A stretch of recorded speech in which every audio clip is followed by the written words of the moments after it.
Can't love yourself? 5 steps to healthy self-esteem. Why are you so kind to others and so cruel to yourself? Right now, as you're watching this, there's probably a voice in your head already whispering why you don't deserve the next 10 minutes of peace. If you're tired of this inner war, if you're ready to come home to yourself, this video is for you. Because here's the truth nobody talks about. You weren't born hating yourself. That's something you learned. And what's learned can be unlearned. There's a strange paradox in being human. We spend our entire lives with ourselves, every thought, every breath, every moment of silence. And yet, most of us are strangers to the person in the mirror. We know every flaw, every mistake, every reason why we're not enough, but we've forgotten how to simply be with ourselves without judgment. The ancient Greeks had a word for this, philatia, self-love. Not shallow narcissism, but something deeper, a quiet friendship with your own soul. They knew that loving yourself isn't vanity, it's survival. It's the foundation upon which everything else is built. But somewhere along the way, we lost this art. We learned to be critics instead of companions to ourselves. Today, I want to show you 5 steps back home. 5 ways to break free from the prison you didn't even know you were in. Step 1. Recognize the comparison trap. Every day, you scroll through hundreds of perfect moments, vacations, achievements, flawless faces. Your ancient brain can't tell the difference between these digital illusions and reality. So it does what it's always done. It compares. I remember a client, let's call her Sarah, who spent every morning scrolling Instagram before coffee. By 8 a.m., she already felt behind in life. She'd compare her beginning to everyone else's highlight reel and wonder why she felt so small. But here's what Sarah discovered and what you need to know. When you look at someone else's life and feel that familiar sting, you're not really seeing them, you're seeing your own fears reflected back. The fear that you're not enough, that you're behind, that you've somehow missed the manual for being human. Step 1 is simple. Every time you catch yourself comparing, pause. Ask, what am I really afraid of right now? Usually, it's not about their success. It's about your own worthiness. You are not behind. You are not lacking. You are exactly where you need to be. Step 2, separate yourself from the inner critic. We all carry a prosecutor inside our heads, a voice that never rests, never sleeps, never runs out of evidence for why you're not good enough. This voice isn't evil. It developed to protect you, to keep you safe by pointing out every way you might fail. But like an overprotective parent who never learned to let go, it now attacks the very person it meant to protect. I once canceled an important meeting because my inner critic convinced me I wasn't worthy of their time. That voice won that day. Now I know better. Now I ask it 3 questions. Is this thought true? Is it helpful? Is it kind? Most of the time, that voice is guilty of harassment. Step 2, learn to recognize this voice as separate from you. You are not your thoughts.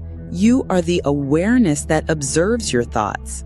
When that inner prosecutor starts building its case, become the wise judge instead of the defendant. Step 3, embrace your beautiful brokenness. Here's a secret that took me years to understand. The perfect version of yourself you're trying to become doesn't exist. Not because you're incapable, but because perfection itself is a mirage that moves further away the closer you get.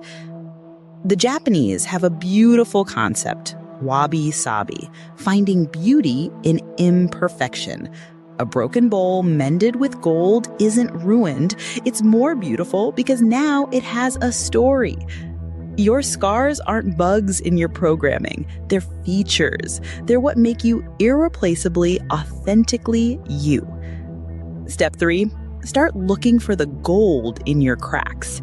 that anxiety that keeps you up at night, it also makes you deeply empathetic. That perfectionism that exhausts you, it also creates beautiful work. That sensitivity that hurts so much, it also lets you feel joy more deeply than most people ever will. You are not broken. You are beautifully, perfectly imperfect. Step 4, break the approval addiction. Listen to me carefully. You are not alike. You are not someone's yes or no. You are not the sum of other people's opinions. You are an entire universe trying to survive in a world where validation became a drug. We live as if we are on trial every day, seeking verdicts from people who are fighting their own battles with inadequacy. But seeking approval is like trying to fill a bucket with a hole in the bottom. The applause fades, the compliments are forgotten, and you're left needing proof that you matter. I watched someone I cared about shrink herself smaller and smaller, trying to fit into boxes that were never meant for her, just to earn approval from people who didn't even see her real light.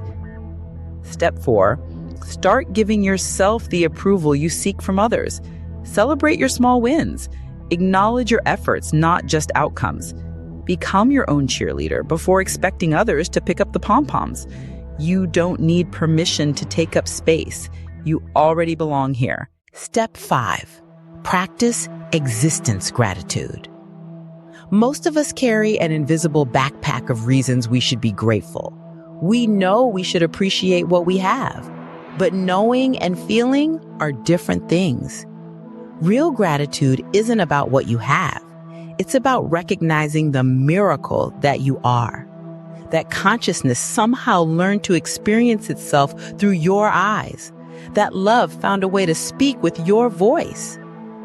Step 5, practice what I call existence gratitude. Before you list what you're grateful for, start with this. I am grateful that I exist. I am grateful that I get to be human. I am grateful for this moment of awareness. You are not an accident. You are not a mistake. You are stardust that learned to love. Here's what I want you to understand. You don't need to learn how to love yourself. You need to remember. Self-love isn't a skill you acquire. It's a homecoming to who you were before the world taught you to doubt your worth. You were born knowing your value.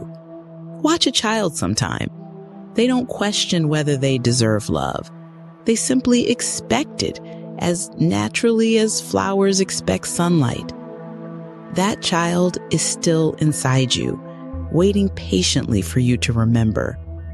You are not a problem to be solved. You are not a project to be completed. You are not broken, lacking, or insufficient. You are not broken. You never were. You just forgot. And now you're remembering.